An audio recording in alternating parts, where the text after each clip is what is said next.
Welcome to the YouTube channel Bulls Money. मैं विकास मल्होत्रा आप सबका स्वागत करता हूं और आज जो वीडियो होने वाली है टोटली बिगनर्स के लिए या जो पिछले 1-2 साल से काम कर रहे हैं, जो प्रॉफिटेबल नहीं हो पा रहे हैं, उनके लिए ये वीडियो होने वाली है।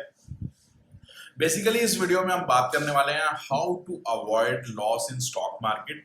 लॉस को हम कभी भी जीरो नहीं कर सकते स्टॉक मार्केट में, लेकिन इसको कम से कम लेकर आना, यानी कि इसकी परसेंटेज लॉस की है उसको हमने रिड्यूस करना है। उसको कुछ पॉइंट्स में बांटा गया है, तो इस वीडियो में हम उस पॉइंट्स के ऊपर बात करने जा रहे हैं। सबसे पहला पॉइंट जो बहुत ही इंपॉर्टेंट है कि आपके पास अगर आप ट्रेडिंग कर रहे हो, इन्वेस्टमेंट कर रहे हो, स्विंग ट्रेडिंग कर रहे हो, कुछ भी कर रहे हो स्टॉक मार्केट में, एक सेटअप होना चाहिए। सेटअप क्या, कोई सिस्टम वगैरह नहीं, आपका एक ट्रेडिंग सेटअप होना चाहिए कि आपको पता होना चाहिए कि यहां पर मेरे को बाय करना है और यहां पर सेल करना है। उस सेटअप के साथ आप अपने स्टॉप लॉस और टारगेट के लिए जा सकते हैं। तो मोस्टली लोग क्या करते हैं कि रैंडमली जंप करते हैं किसी भी ट्रेड में। रैंडमली जंप कैसे करते हैं कि मार्केट में आपको एक रेड कैंडल दिख जाती है, इमीडिएटली आप जंप कर देते हैं उस रेड कैंडल में और वहां पे ही अगली कैंडल ग्रीन बन गई तो आपका स्टॉप लॉस हिट हो जाता है, क्योंकि आपने कभी सोचा नहीं होता कि इसकी अगली कैंडल क्या बनेगी। किसी को भी नहीं पता होता नेक्स्ट कैंडल क्या बनने वाली है। प्रोबेबिलिटीज होती है, पॉसिबिलिटीज होती है, 100% तो कुछ है ही नहीं स्टॉक मार्केट में। लेकिन जब आप रैंडमली कहीं जंप करते हो तो वहां पर आपके चांसेस ऑफ प्रॉफिट बहुत ही कम होते हैं। अगर आप 10 में से 9 बार रैंडमली ट्रेड कर रहे हो तो 9 आपके ट्रेड जो है स्टॉप लॉस की तरफ तो पहले नंबर पे जाएंगे ही जाएंगे। अगर उनमें से 1-2 ट्रेड ना भी गए तो आपके टारगेट आ गए, लेकिन 60 ट्रेड भी अगर आपके वहां पे स्टॉप लॉस की तरफ चले गए तो आपका कैपिटल जो है वो वाइप आउट कर देंगे, आपका कॉन्फिडेंस डाउन कर देंगे। इसलिए अपने सेटअप को बिल्ड करिए। पहले अगर लर्न कर रहे हो, लर्न कीजिए, किसी एक सेटअप को बनाइए, किस तरह आपने पोजीशन लेनी है, किस टाइम पे लेनी है, क्या उसमें ब्रेकआउट हुआ है, ब्रेकडाउन हुआ है, उस हिसाब से आप एक सेटअप बनाइए, उसके ऊपर काम कीजिए। अब सेकंड पॉइंट जो बहुत ही इंपॉर्टेंट पॉइंट है, 6 मंथ तक आप उस सेटअप के ऊपर काम करोगे। 6 मंथ बहुत बड़ा टाइम होता है। अगर आप 6 महीने किसी सेटअप को देते हो उसमें आपको प्रॉफिट लॉसेस दोनों दिखेंगे, लेकिन अगर आपने उस सेटअप को सही तरीके से फॉलो किया ना तो आपको उसके रिजल्ट्स दिख जाएंगे कि आप फ्यूचर में उसके ऊपर काम कर सकते हो या नहीं कर सकते हो, प्रॉफिटेबल रह सकते हो या नहीं रह सकते हो। चाहे आप उसको एक लॉट के साथ, चाहे आप कैश में एक क्वांटिटी के साथ करिए, आपको उसके ऊपर 6 महीने तक लगातार काम करना है, सो डैट आप समझ पाए कि आपका जो सेटअप है वो सही है या नहीं। ये था सेकंड पॉइंट। थर्ड पॉइंट की बात करते हैं, always try big time frame. अब मैं बिग टाइम फ्रेम क्यों बोल रहा हूं? हमेशा अगर आप बड़े टाइम फ्रेम पे एनालिसिस करोगे ना तो आपको सपोर्ट रेजिस्टेंस जो है वो बहुत अच्छे निकल के आएंगे। उसमें स्टॉप लॉस हिट होने के चांसेस इंट्राडे में बहुत रेयर रहेंगे। अगर आप इंट्राडे में काम कर रहे हो या स्कैल्पिंग में काम कर रहे हो तब तो आपने छोटा टाइम फ्रेम यूज करना ही है, लेकिन अगर आप इंट्राडे में कर रहे हो तो आप बिग टाइम फ्रेम पे एनालाइज करके फिर पोजीशन ले रहे हो तो आपके चांसेस ऑफ प्रॉफिटेबल ट्रेड के ज्यादा हो जाते हैं।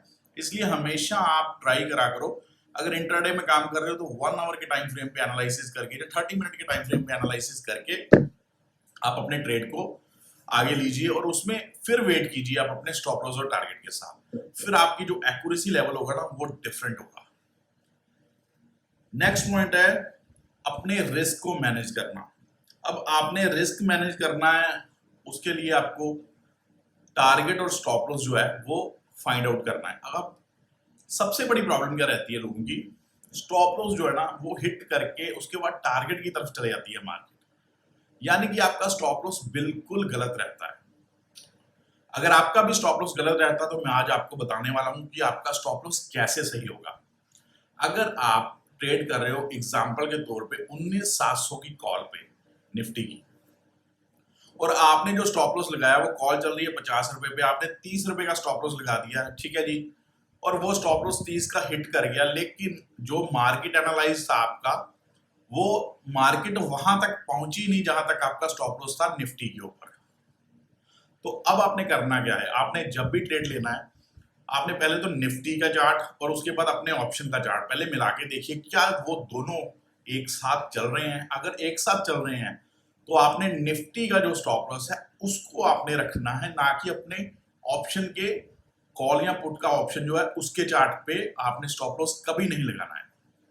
हमेशा आपने निफ्टी अगर अपनी सपोर्ट को तोड़ेगा तब आपका स्टॉप लॉस हिट होगा, तब आप अपने स्टॉप लॉस से बच पाओगे और बड़े बड़े टारगेट आप कैच कर पाओगे। अदरवाइज क्या होगा, आप अपने ऑप्शन में टाइम डिके के कारण ही स्टॉप लॉस में फंस जाओगे और आप अपना प्रॉफिट को कमा ही नहीं पाओगे। ये था सबसे बड़ा पॉइंट, और इसी वजह से लोग क्या करते हैं, ना तो टारगेट बड़ा ले पाते हैं, ना ही स्टॉप लॉस अपना बचा पाते हैं। नेक्स्ट है always do trading with a fixed position size. सबसे बड़ी प्रॉब्लम है आज के यंगस्टर्स में जो ट्रेडर बने हुए हैं कि वो पोजीशन साइजिंग उनको करना नहीं आता। उसका रीजन क्या है, रैंडमली पहले ट्रेड में 300 क्वांटिटी उठा ली, अगला थोड़ा सा प्राइस नीचे था और लॉस हो गया पहले में, अगले में 500 क्वांटिटी उठा ली, कई बार 200 उठा ली, 100 उठा ली, 1000 उठा ली। इससे क्या होगा, आपके ट्रेड अलग अलग क्वांटिटी के साथ जाता है। प्रॉफिट में कई बार आपको 300 क्वांटिटी में अच्छा प्रॉफिट हो जाता है, लेकिन अगले ट्रेड में आपने 1000 क्वांटिटी उठाई होती है, उसमें लॉस हो जाता है। आपका 300 वाले का प्रॉफिट भी ले जाता है, साथ में आपको एक्स्ट्रा लॉस भी दे जाता है। तो ये सबसे बड़ी प्रॉब्लम है। तो इसको क्या करना है, हमेशा आपको एक क्वांटिटी चूज करनी है अपने कैपिटल के हिसाब से। 10 से 20% कैपिटल यूज कीजिए अपना। 10,000 है तो वो अपने 40 से 50% तक यूज कर सकते हैं, एक लॉट तो लेना ही पड़ेगा। अदरवाइज अगर 20, 25, 50, 1 लाख है आपके पास, 20 से 30% या 10 से 20% कैपिटल को यूज कीजिए। उस पे आप देखिए कि अपनी पोजीशन साइजिंग क्या बन रही है आपकी, सबसे बेस्ट रहेगा आपके लिए। अब है लास्ट पॉइंट, अपने रिस्क को, रिवॉर्ड को मैनेज करना। अब क्या करते हैं लोग, ट्रेड भी ले लिया, सेटअप भी बन गया, सब कुछ हो गया, पोजीशन साइजिंग कर दिया, रिस्क रिवॉर्ड देखा ही नहीं कि मेरा अगर निफ्टी में ट्रेड ले रहा हूं मैं 19,700 की कॉल और 19,700 पे निफ्टी चल रहा है, 650 के नीचे निफ्टी बेरिश है और 750 के ऊपर बुलिश है, तो मैं 650 पे स्टॉप लॉस रख रहा हूँ, 50 पॉइंट का मेरा स्टॉप लॉस है, लेकिन टारगेट कितना रख रहा हूँ मैं, 800 तक के लेवल देख रहा हूँ, तो मेरा 100 पॉइंट का टारगेट है। इसको बोलते हैं 1/2 की रेशियो, यानी कि 1 रुपया आप दे रहे हो लॉस के लिए और 2 रुपये आप उसके बदले कमा रहे हो। तो मिनिमम आप 1/2 की रेशियो के साथ जरूर जाइए। अगर आपकी एक्यूरेसी में कुछ गड़बड़ा भी जाती है 50%, 40%, तब भी आप पैसा कमा लोगे। इसलिए रिस्क रिवॉर्ड जो है बहुत जरूरी है मैनेज करना। होपफुली आपको ये पॉइंट सारे समझ आए हों और आपको अच्छे भी लगे हों। वीडियो को लाइक शेयर जरूर कर देना और साथ में सब्सक्राइब करना मत भूलना हमारे चैनल को। नेक्स्ट वीडियो है 5 बिग मिस्टेक्स जो हर ट्रेडर करता है, थोड़ी डिफरेंट वीडियो होगी, उसको भी जरूर देखिए क्योंकि उसमें आपको बहुत लर्निंग मिलने वाली है। Thank you.